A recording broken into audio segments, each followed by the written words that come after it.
Je m'appelle Victoria, j'ai 20 ans, je fais du dressage. J'ai une jument qui s'appelle Solidance que j'ai depuis 6 mois seulement. La première fois que je l'ai vue, j'allais essayer 3-4 chevaux et je l'avais vue, je la trouvais toute fine dans son box, elle était au fond de son box, elle avait l'air toute malheureuse, du coup je voulais pas vraiment l'essayer parce que c'est vrai que je cherchais un cheval plutôt pour avoir mon DE, donc un cheval avec un peu plus d'assurance. C'est vrai qu'on m'a forcé à la monter, mais moi je voulais pas. Et à peine je me suis assise dessus, je sais pas, il s'est passé quelque chose, c'était vraiment... le feeling est tout de suite passé. Je l'ai montée, j'avais l'impression que je l'avais montée toute ma vie.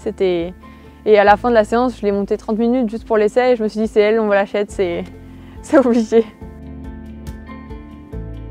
Bon, en 6 mois, elle m'en a fait voir de toutes les couleurs, plus que des chevaux que j'ai pu garder 4-5 ans.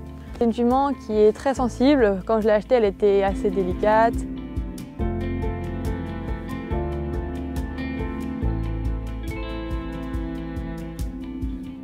Lui mettre la bride tout le temps comme ça, elle se mettait debout, elle rétivait, c'était pas simple.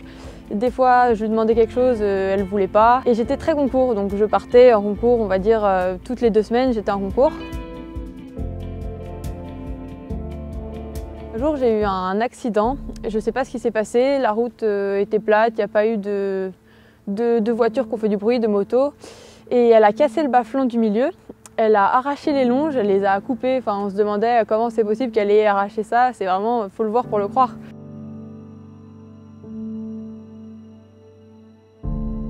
Elle s'est retournée dans le vent. Donc moi, j'étais derrière parce que c'est un ami qui conduisait le vent. Et je voyais le vent qui bougeait sur l'autoroute, c'était l'horreur. Et d'un coup, je vois sa tête passer avec la longe qui pend sur la route, avec le nez en sang. On s'arrêtait sur une aire de repos. Donc il y avait d'autres voitures avec nous qui voulaient voir ce qui se passe, je pense plutôt par curiosité. Du coup, ils ont fait un barrage pour pas que la jument s'échappe quand on allait la sortir. On a eu de la chance parce qu'elle a eu tellement peur qu'elle est remontée tout de suite derrière. Et après, c'était fini, impossible de la remonter dans un vent, même à la monte, je sais pas, ça lui avait sûrement fait un traumatisme parce qu'elle commençait à devenir rétive. Et en fait, avant cet accident, j'avais engagé pour le salon du cheval. Donc comme physiquement tout allait bien, je me suis dit on va quand même essayer d'y aller. Je me suis aperçue que c'était pas seulement le vent, c'était tout ce qui avait un toit au-dessus de sa tête. Parce que quand je suis arrivée là-bas, elle voulait pas rentrer dans le salon, j'étais obligée de rentrer par la grande porte de derrière pour qu'elle rentre. Le box c'est pareil, elle voulait pas rentrer, j'ai mis au moins 15-20 minutes. Et donc après mes épreuves, en fait, pour la rentrée, je ne savais pas comment faire, j'avais appelé un vétérinaire, mais bon, la shootée, on m'a dit que ça ne servait pas à grand chose, que de toute façon, elle voulait pas. Et là, il y a un monsieur qui est sorti de nulle part, monsieur Servanti, donc il était éthologue. Et en 3 minutes, il me l'a rentré dans le vent, je le regardais, je ne savais pas comment c'était possible. Du coup, je lui ai demandé des astuces, des techniques, et il m'a fait un petit plan détaillé de ce que je pouvais faire.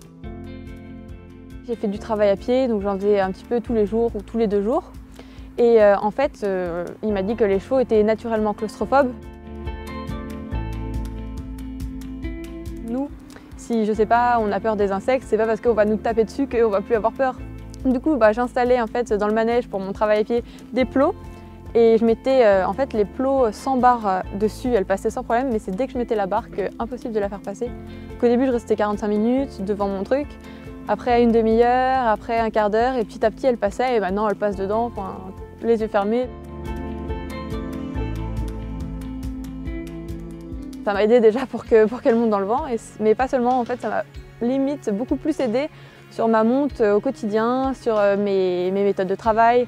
De mon expérience, en fait, j'ai été un peu d'écurie en écurie pour voir ce que les gens ont à m'apporter. C'est vrai que dans les écuries de dressage, je vais en balade, mais moins souvent, j'ai l'impression qu'un cavalier de CSO qui va faire plus de trotting sous prétexte que sauter plus souvent, c'est plus dur, alors que bon, faire une pirouette, ça demande aussi beaucoup d'efforts.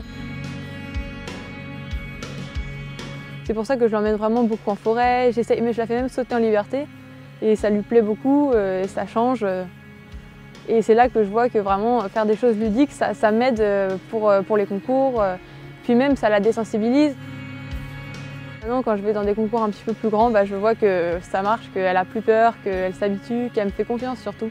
Et donc toute l'épreuve, tout ce qui s'est passé avec le vent, ça nous a énormément rapprochés. Travailler dans ce sens, ça m'a permis d'évoluer parce que en 6 mois, on est quand même passé de ne pas savoir dérouler une D1 à là, on prépare la A10 au Mans au mois de mars et on la déroule très régulièrement pour être prête.